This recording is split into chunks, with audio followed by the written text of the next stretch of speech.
I never thought I'd be the guy who exposed his own relationship drama to the internet. I used to scroll past posts like these thinking, man, people will do anything for attention. Turns out, sometimes you don't post for attention. You post to stay sane.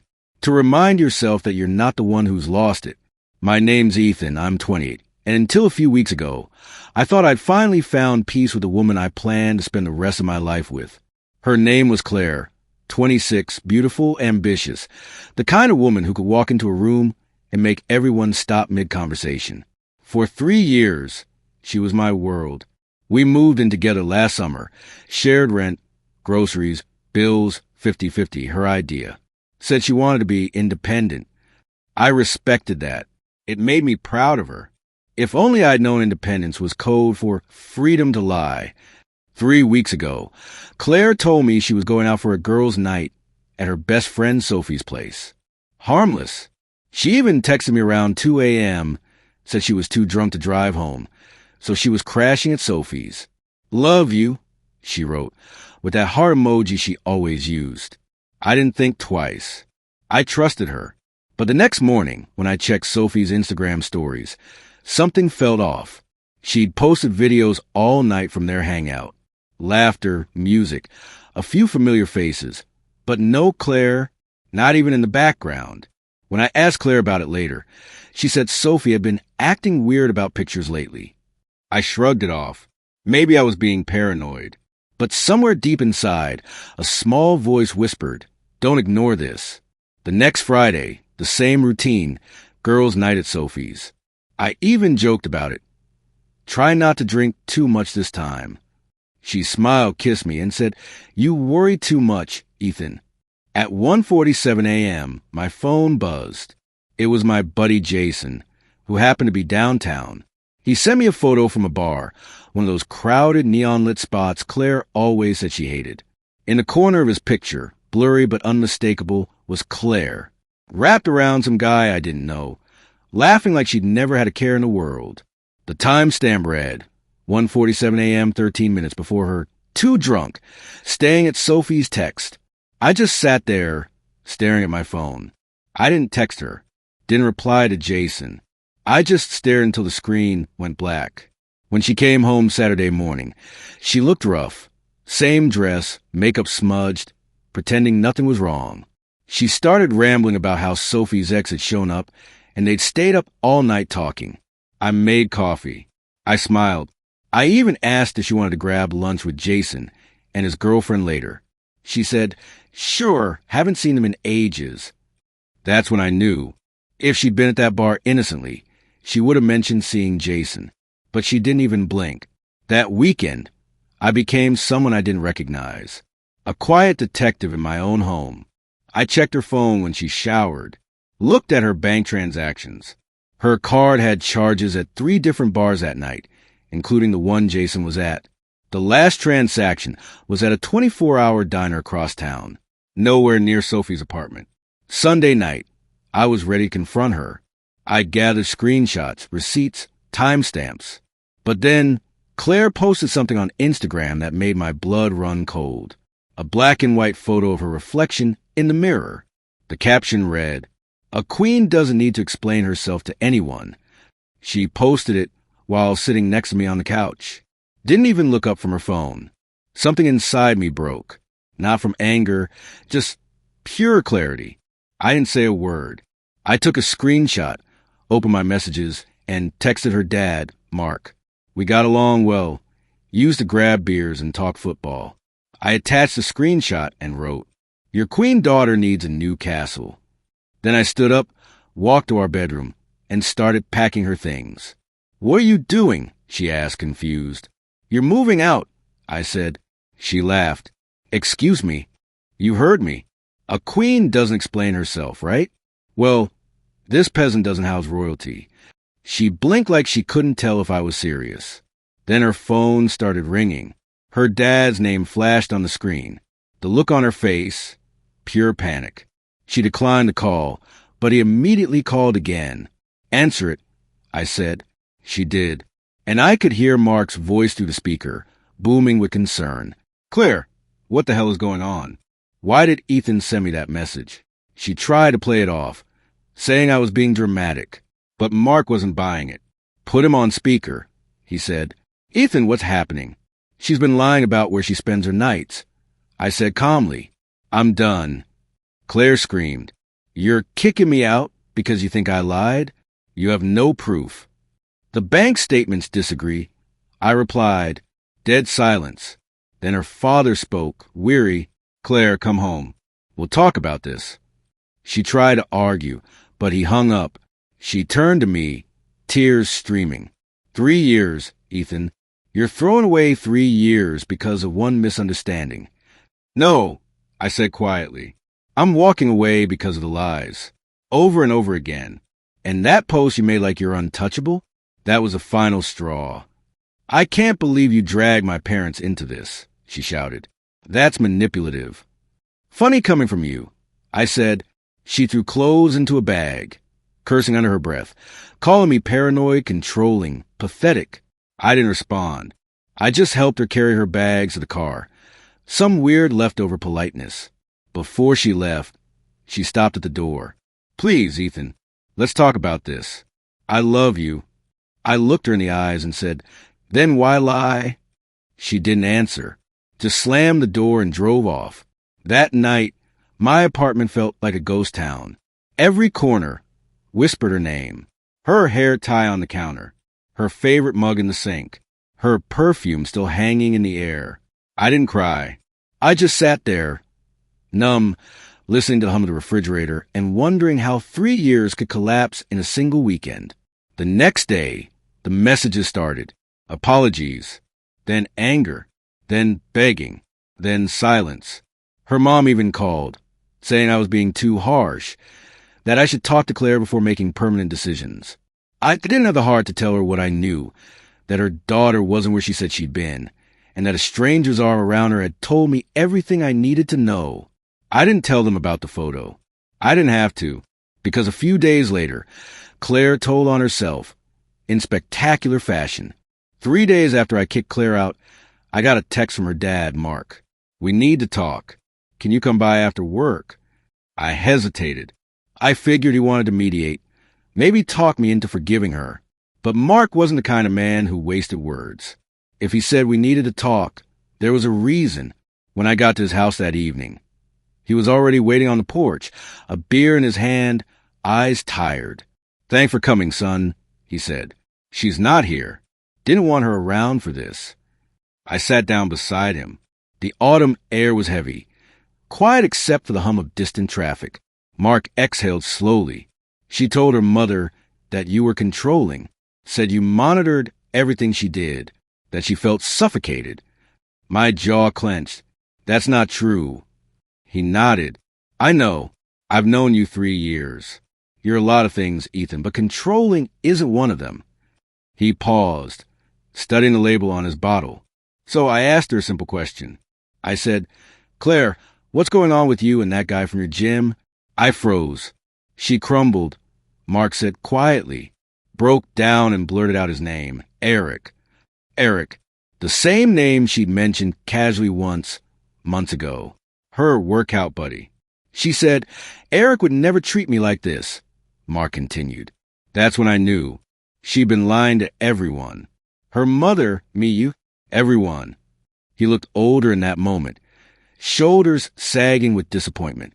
I'm sorry, son. We raised her better than this. I pulled up the photo Jason had sent me, the one from the bar. I handed him my phone. He studied it for a long time, then nodded. Yeah, that's her. We sat there in silence for a while. 2 men, connected by the same woman's betrayal. After a long pause, Mark asked, The apartment's in your name only, right? Yeah. Why? Just making sure she can't cause trouble. She's not handling this well. She's angry, desperate. I'd change your locks if I were you. I nodded. I did exactly that the next day.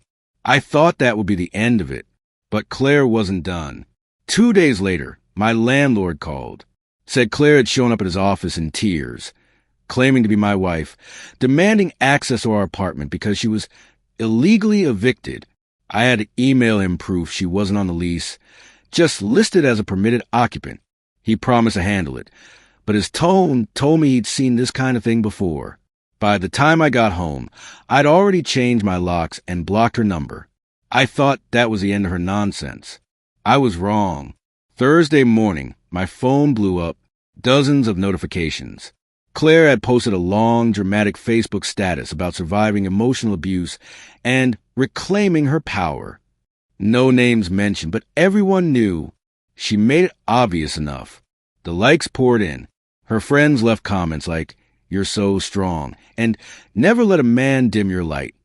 Meanwhile, I sat there staring at my screen, dumbfounded. I hadn't said a word publicly. I just removed her from my life quietly, and now I was being painted as the villain. I blocked her on everything: Facebook, Instagram, her number, even Spotify. But then I remembered something. Netflix. We'd never argued about Netflix. She was still logged into my account.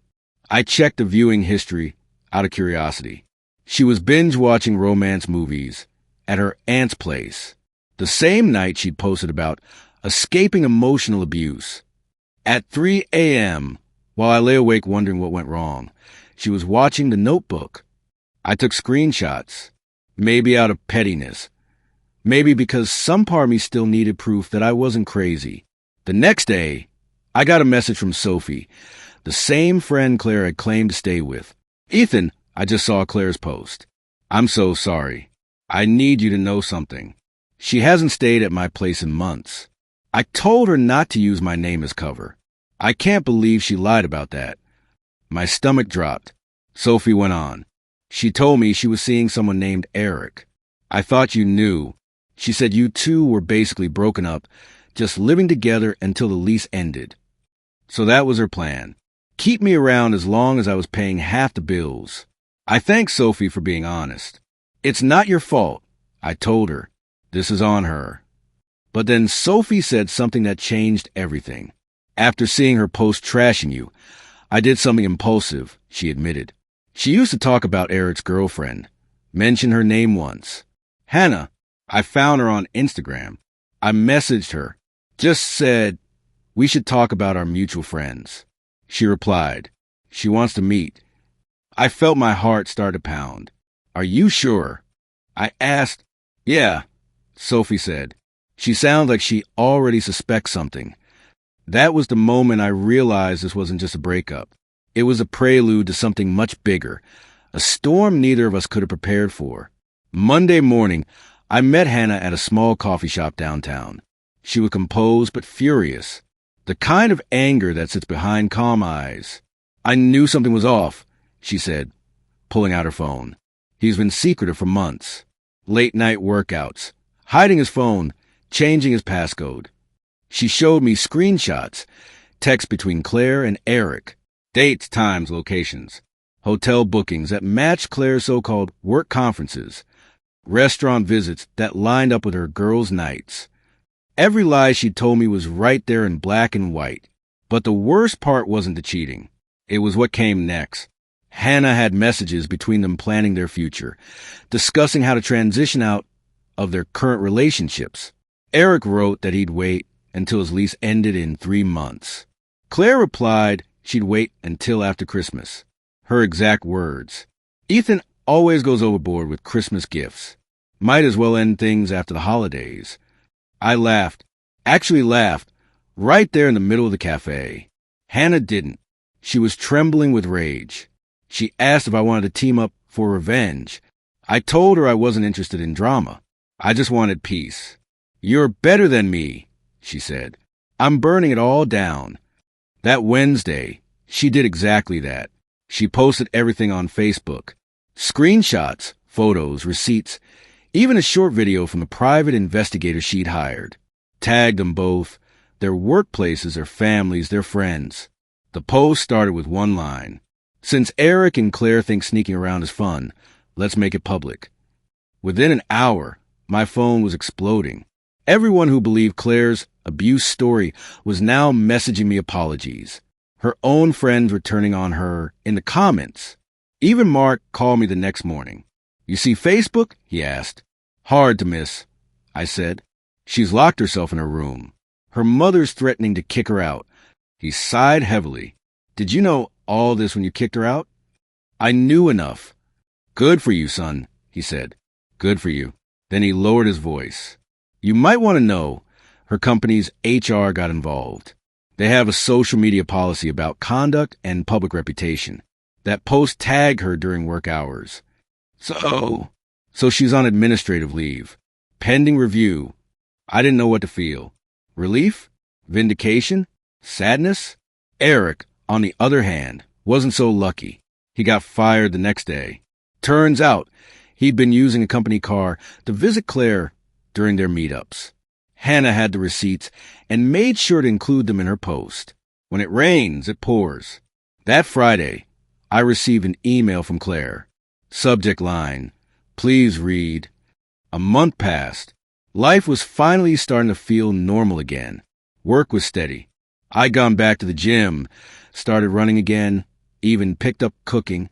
My friends said I looked like a new person, lighter, sharper, more focused. Then one morning, everything shattered again. I woke up to 14 missed calls and a flood of texts from unknown numbers. The first one read, Coward, you abandoned your child. The next, be a man and take responsibility. I stared at the screen, confused, until I saw a screenshot one of them had attached. It was a photo of Claire. Her hand rested on her stomach. The caption read, New beginnings. Miracles happen for a reason. Hashtag single mom strong, hashtag blessed. The comments were already filling up. Her friends congratulated her. A few hinted about that awful ex who'd regret it soon. I felt the blood drain from my face. She couldn't be serious. That afternoon, I got a message from Mark. You seen her post? Yeah. He sighed. She's claiming it's yours. It's not, I said immediately. I know, he replied. She told her mother she's about 8 weeks along. You two haven't been together for over 10. That confirmed it. She was lying. Again, she's doing it for sympathy, he said, trying to make herself look like a victim after the mess she made. He was right, but I didn't realize how far she'd take it. A few days later, I received a letter, an official-looking envelope with my full name on it. Inside was a petition for child support, filed before the baby was even born. I almost laughed out loud. She'd actually filed legal paperwork. I called my lawyer, Mark's old friend, who had helped me during the lease mess. He skimmed the papers, frowned, and said, She doesn't even have a doctor's affidavit attached. This is bluffing. She's hoping to scare you into paying up or reconciling. Can I sue her for this? I asked, Not yet, but keep everything. Every message, every post. We'll need it. He was right. The next day, she sent me an email. Ethan, I didn't want it to come to this. I just thought you'd care if you knew I was pregnant. I still love you. I want us to try again for the baby's sake. I didn't reply. That night, she posted another photo. This time, she'd edited it, made her stomach look rounder. The caption read, When a father refuses to be there, I'll be both mom and dad. It was so transparent. It was almost pathetic. But the problem was people believed her. A few of my colleagues had seen it. I could tell by the way they looked at me in the office cafeteria. The whispers, the sympathetic smiles. Then, as if the universe wanted to make things more absurd, Hannah messaged me again. You're not going to believe this. She sent me a photo of Eric's Instagram story. He was at a bar with his friends. Beer in one hand, arm draped around some random girl. The caption read, Free man, no strings attached. No mention of Claire. No baby talk. Nothing. Guess she didn't tell him, Hannah wrote. I sighed. She's not pregnant, Hannah. She's just trying to manipulate everyone. Then maybe it's time to prove it, she said. That stuck in my head all night. The next morning, I called my lawyer again.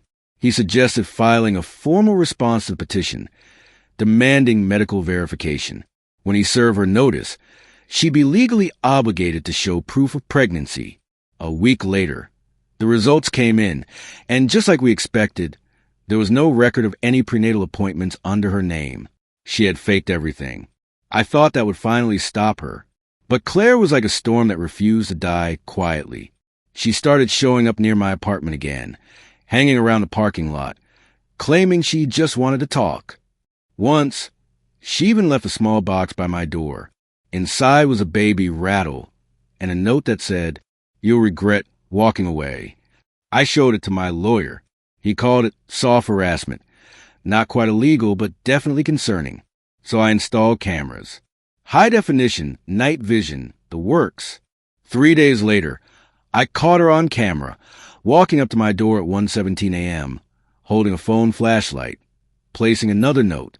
This one read, "I miss us. Don't make me tell everyone the truth." Except there was no truth left to tell. Only lies stacked on top of lies. I gave the footage to my lawyer. He filed for a restraining order. When she got served, she lost it. She went online again, this time accusing me of weaponizing the legal system to silence a mother. The post exploded, but unlike before, this time people were skeptical. Comments were full of questions. "Didn't you say he was abusive last month? Wasn't your boyfriend named Eric? Wait, I thought you were 8 weeks, now it's 3 months?" Her story was falling apart in real time. Then, out of nowhere, I got a call from her father again. "She's at the hospital," he said. "You might want to come." I hesitated. "Is she hurt?" "She's fine, just scared." Against my better judgment, I went. When I arrived, she was sitting on the bed in the emergency room, staring at her hands. Mark and her mother stood quietly in the corner. She looked up at me, eyes swollen from crying. "Ethan, I lost it," she whispered. I didn't say anything. "The baby," she said. "I lost it." There was silence. Even the sound of the heart monitors felt heavy. Her mother was crying. Mark looked exhausted. I just stood there, staring at her, wondering if this was another performance or if she'd actually convince herself of the lie. Finally, I said quietly, "Claire, there was no baby." She blinked rapidly. "What do you mean?" "Your hospital records. There's no pregnancy, no miscarriage, nothing. You faked it." She froze. Then, like a mask falling, her expression changed. Her tears stopped instantly. "You checked?" she asked, her tone flat, almost cold. "Yes." She tilted her head slightly, a faint smile curling at the edges of her lips. "So you really don't believe me?" "I don't," I said. She shrugged. "Then maybe I'll make you wish you did." I left the hospital immediately. Mark followed me out. "I'm sorry, Ethan," he said. "She's not the same person she used to be. We're trying to get her help." I nodded. "You should. She needs it." He sighed. "She'll hate you for this." I can live with that. That night, I sat in my apartment staring at the dark.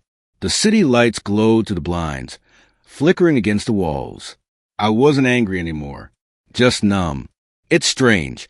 When someone betrays you, you expect rage, heartbreak, tears.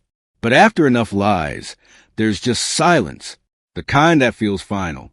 2 weeks later, the restraining order was approved. She couldn't contact me anymore. But life has a way of circling back. About a month after that, I got a letter from her workplace. HR was conducting a formal investigation into her behavior. Apparently, she'd used company resources to forge documents and send fake legal claims. She was terminated within the week. I didn't celebrate. I just closed my laptop, poured myself a drink, and let out a long breath. It was finally over. Or at least, I thought it was.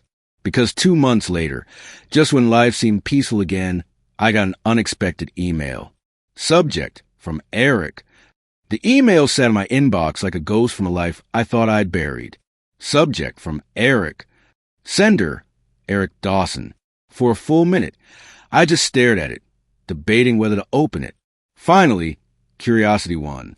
The message was short. "Ethan, I know I'm the last person you want to hear from, but you need to know what's coming. Claire's planning to sue you for defamation. She thinks you're the reason she got fired.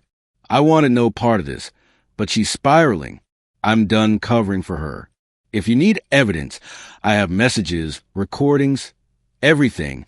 Let me know if you want them before she drags you to court. Eric." For a moment, I almost laughed.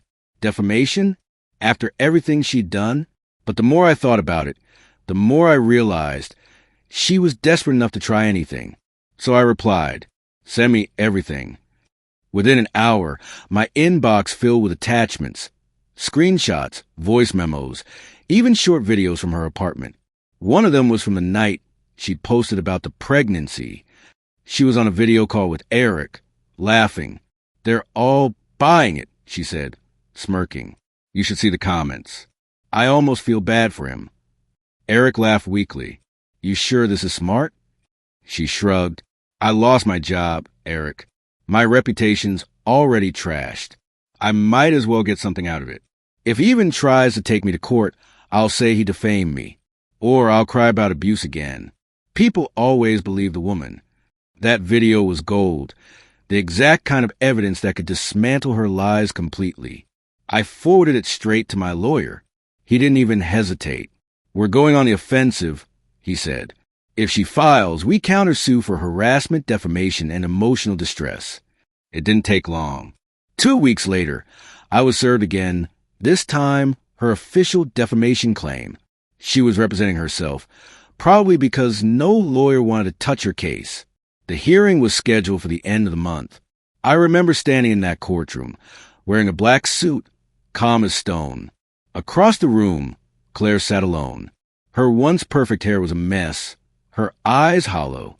When the judge asked for her opening statement, she went on a rant about how I destroyed her life, spread lies, and turned her family against her. The judge listened quietly, then turned to my lawyer. "Your response?" My lawyer stood, buttoned his coat, and said, "Your Honor, we have video evidence proving the plaintiff fabricated every claim she made against my client, including false pregnancy and falsified legal documents." The judge raised an eyebrow. "You have that on record?" "Yes, Your Honor." He plugged a USB drive into court monitor. The room went silent as Claire's voice filled the air. "They're all buying it. I might as well get something out of it." You could hear the smug laughter, the arrogance, the manipulation. When the video ended, Claire's face went pale. The judge looked at her, expression unreadable. "Ms. Williams, do you have an explanation?" She stammered. That was taken out of context." "Enough," the judge said firmly. "You filed false statements, forged documents, and attempted to weaponize the court. You're lucky we're not pressing charges for perjury." Then he turned to my lawyer. "Mr. Carter, your client's counterclaim for harassment and emotional distress is valid. I'll be ruling in his favor." I didn't even smile. I just sat there watching her crumble. When the gavel came down, it echoed like thunder. Claire started crying, not the kind that comes from guilt, but from humiliation. As we were leaving, she tried to approach me, but the bailiff stopped her. I didn't look back. Outside the courthouse, Eric was waiting. He looked worn down, like a man who finally seen the full cost of his mistakes. "She came after me, too," he said quietly. "Said I ruined her life. I moved out last month. She'd been calling nonstop." I nodded. "You did the right thing by sending the proof." He sighed. "I just wanted to clean my conscience. You didn't deserve any of that." We shook hands briefly. Then he walked away, head down, like a man trying to outrun his own shadow. I haven't seen or heard from either of them since. A few weeks later, Mark stopped by my apartment. He looked 10 years older. "She's gone," he said softly. "Gone. Left town. No forwarding address. Said she needed a fresh start." He rubbed his eyes. "She's in therapy now, or at least that's what her mother says. Maybe it's for the best." I nodded. "Maybe." Before he left, he said something that stuck with me. "You were the best thing that ever happened to her, Ethan. She just didn't know it until it was too late." That night, I sat on my balcony, watching the city lights. For the first time in nearly a year, I felt peace, real, quiet peace. No more lies, no more chaos, just silence. I opened my laptop, logged into Reddit, and started typing. My ex tried to ruin my life after cheating on me. She faked a pregnancy, filed false charges, and ended up losing everything. Here's how it all went down. It wasn't about revenge anymore. It was about reclaiming the story, Mine, the post blew up overnight. Thousands of comments poured in. People who'd gone through similar betrayals. People who found strength in seeing justice finally catch up to someone who thought they were untouchable. And somewhere out there, maybe Claire saw it too. Maybe she realized that no amount of lies could erase the truth forever. I'll never know. But sometimes, not knowing is the real closure. Because peace doesn't come when they apologize. It comes when you stop needing them to. And with that, our story comes to an end. But the real story begins with your thoughts. What would you do if you were in this situation? Let me know in the comments.